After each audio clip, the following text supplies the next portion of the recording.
thank you, first of all, so much to Abraham's Legacy, to Orly, to Naomi, to all the organizers, to all the rabbis who I have yet to catch on the recordings.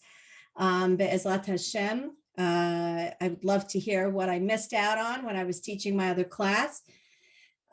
So yeah, let's talk a little bit about the importance of Nitilat Yadayim, because as the title for my part of the class is, it's much more than just washing your hands, because once we get through our next 15-20 minutes of speaking here and learning here together, God willing, we'll all be inspired to recognize the importance, according to Chassidut, to our holy Hasidic masters, namely the Torah, the Baalshemto, on what it means to do Netilat Yadayim. So I'm going to start off. I regularly take out women to beautiful trips to the Ukraine.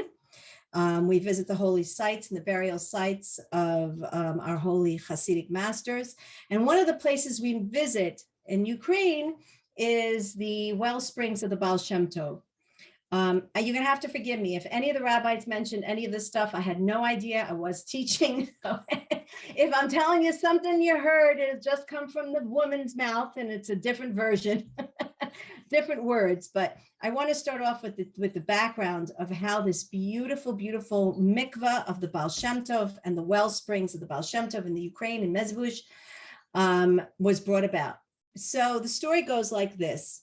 The Baalshemto HaKadosh, the Wellsprings of the Baalshemto is right behind his Bet Midrash. It's right behind the place of study and the synagogue of where he used to give his drashas and his speeches and, and do his learning. And in fact in my last visit there, which was just a month ago, less than a month ago, what has been found is that actually his home was built in the front of the Bet Midrash, which is absolutely phenomenal because it was not there 2 years ago, this new discovery.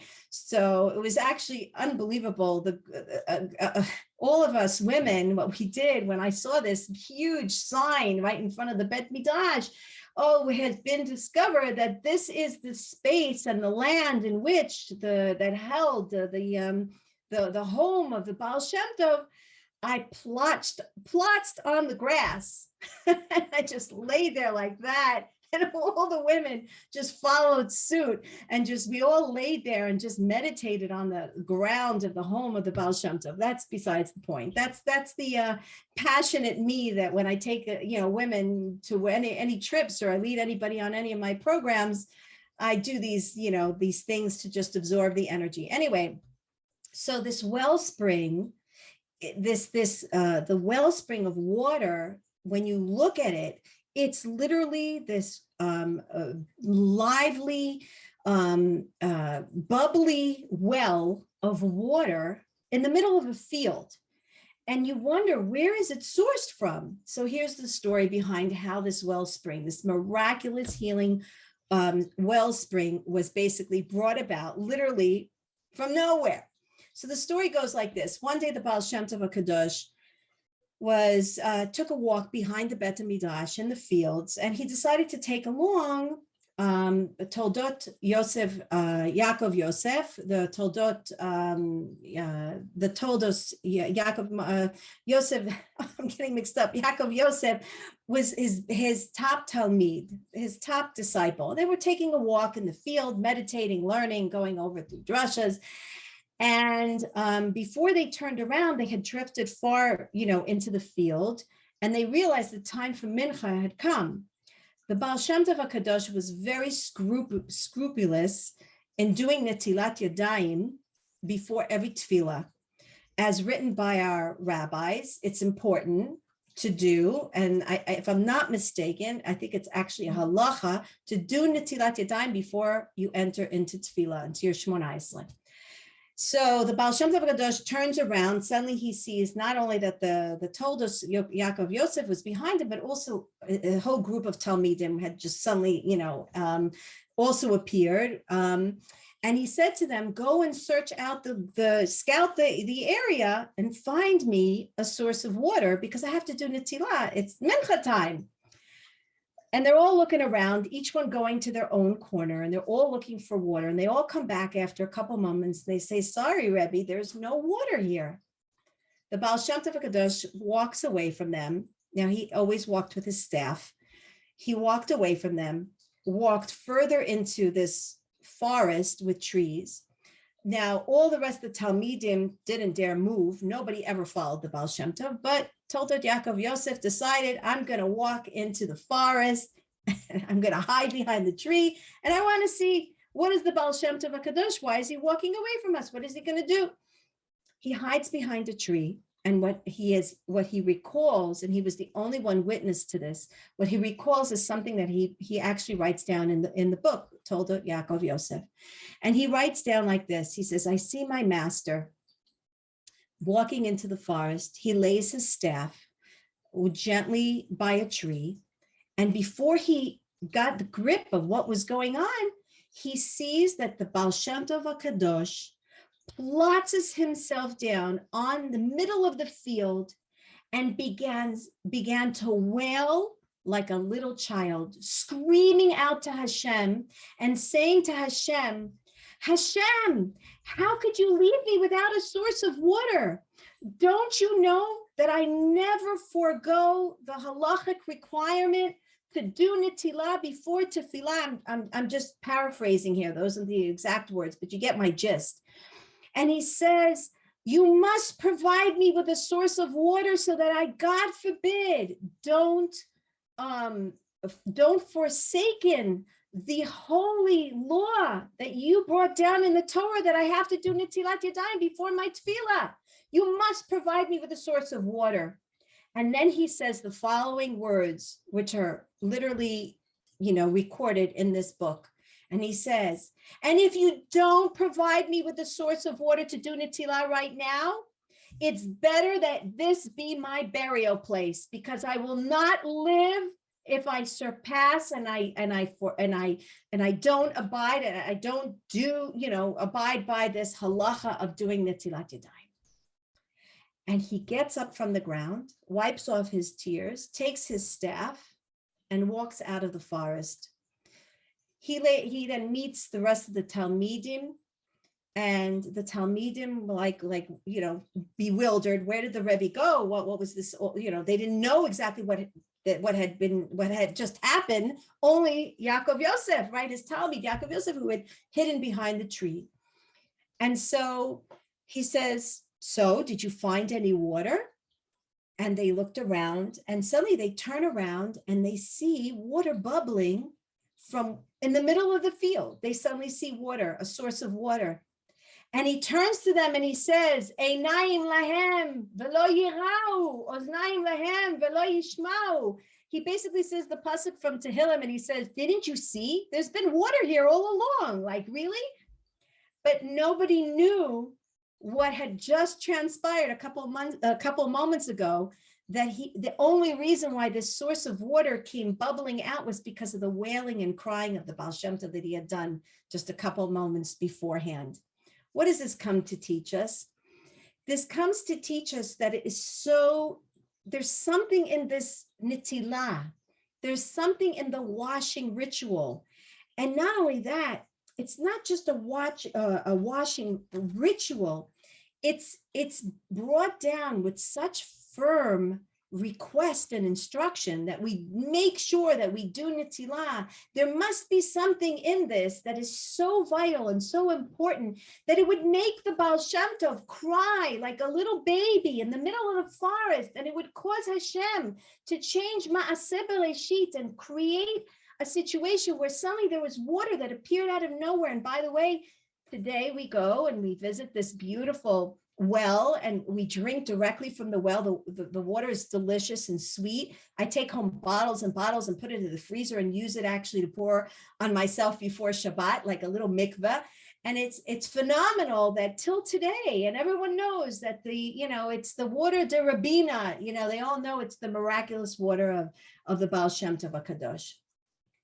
Why is there such an importance to wash the hands? So Chassidut teaches us, and in general, in terms of energy, we know that the hands are the extension of the heart. when you hug someone, right? You don't hug them. You don't push your heart into their heart, right? What do you use? You use your hands to hug them. Why? Because also according to energy, which is, I'm an energy practitioner, so I deal a lot with energy. I do all my work with my hands. It's because when you understand the way energy flows in your body, why is it that when chas v'shalom, not on anybody, when a person, God forbid, gets a heart attack, they say that the hands, how do you know a person might be with a heart attack? Because their hands feel heavy, right? It's because the meridian, the energy channel that runs from the heart, actually runs through the hand and ends at the pinky. That's the way it starts with underneath the armpit, and it goes through the hand and it finishes at the pinky. So that means that your two hands are actually an extension of your right and left ventricles and the areas of your heart. So we understand that our hands are really representing our heart's desires and our heart's interaction and our heart's energy. So when our hands are clean, what is it telling us? That also it helps in terms of our heart in and of itself. In addition to that, Chassidut teaches us that because when you clean your hands, you're actually cleaning your heart. What is the minhag and the accepted custom of cleaning your hands? What do? You raise your hands, right? When you wash your hands, you raise your hands. Chassidut teaches us that when you raise your hands, what are you doing? You're saying, although my hands represent my heart, I want to raise them up to the level of mochim. There's an inyan about when you raise your hand so that it's level with your brain or even above your brain, because you're sort of beseeching Hashem and asking Hashem, may it be your will that my heart is not what dictates my life, but that my brain dictates my life. I want to be able to think before I feel. Chabad, right? What is Chabad? Chochmah bina dat. I want to be able to think before I feel. This way I'm able to control more of my emotions. So when you wash your hands and you're lifting your hands up, it's the water. You're basically saying, Hashem, I want the water dripping from my hand to clean off my brain, my da'at, my ability to think more clearly and more holy. The Tzemach Tzedek, which is one of the foremost Lubavitcher, from the chain of Chabad Rebbes, he brings down something beautiful in terms of Netilat Yadayim. And he says like this. He says, whoever is mezalzel means someone who's not scrupulous, who doesn't pay attention, who doesn't appoint importance to the idea of Netilat Yadayim. He says he actually is ruining his mazal. The word mezalzel has the same root zal as nozel and mazal. What does that mean?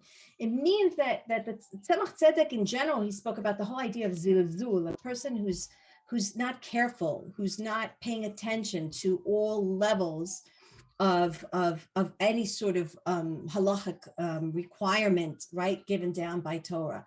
So he says that but he says it specifically in regards to the Netilat Yadayim. He says whoever's mezazel, who doesn't pay attention, doesn't put value and purpose, and doesn't cherish the idea of Netilat Yadayim, he's actually, because the mezalzel has the same root as nozel, as something that pours down like a liquid, and the word mazel, what is mazel? What is a person's luck? Call it mazel, right? Mazel comes from the word nozel. It's something that is poured down from Shemayim. It's the abundance, it's the bracha, it's the blessings that you're supposed to get that's poured down from Shemayim. So he says that when you're mezalzel and you're not paying attention to the beautiful mitzvah of Netilat Yadayim, you're actually sort of weakening the pipelines through which the abundance of blessings and mazel and luck and simcha and all beautiful things, it actually sort of weakens the ability to receive that into your hands. Now, what are your hands? Do you know that your hands have the most bones, so to speak, in that organ called hands than your entire body? You know why? Because your hands are the most mobile organs of your body. You use your hands more than you use any organ of your body. Why? Because your hands are the organs in which you do. You grasp, you do, you write, you prepare, you hug, you embrace, you interact with the universe with the power of your hands. And so what that means is that because you do so much with your hands, you have to make sure that your hands are actually cleansed and pure, and that they're actually being used for, and you're recognizing, you're lifting it up, you're recognizing that potechet yadecha, you're recognizing that everything is being fed to your hands, that for you to interact, for you to intertwine, for you to use for the purpose of interacting and bringing holiness and goodness into the universe. Another thing, look at the beautiful bracha, al Nitilat Yadayim. Isn't that the bracha we say? Al Netilat Yadayim. Take the first letters of Al Netilat Yadayim. What does it spell? Ani, Oni, poverty. Chassidut teaches us that if you want to save yourself from poverty, make sure that you do Nitilat Yadayim, Al Nitilat Yadayim. But Chassidut teaches us more than just poverty in terms of money. Chassidut teaches us that it says, En ani ela bedat. If you want to have dat, a brain to think clearly, emuna, we all say, where's my emuna? I want to believe in Hashem. I want to trust that everything is for the best. I don't want to doubt Hashem's goodness in my life. You want to increase your emuna, do Netilat Yadayim, because when you have dat, when you have the ability to know v'yadata hayom, when you have the ability to know Hashem, half your tzarot, half of your problems, half of your sorrows are able to be nullified, because en ani ela bedat, a person is not poor only in the level of dat. When we don't know, when we don't remember that Hashem's in charge and that Hashem loves us, correct? There's no greater poverty than that. And in fact, is all poverty comes from the lack of dat when I don't see Hashem in my life.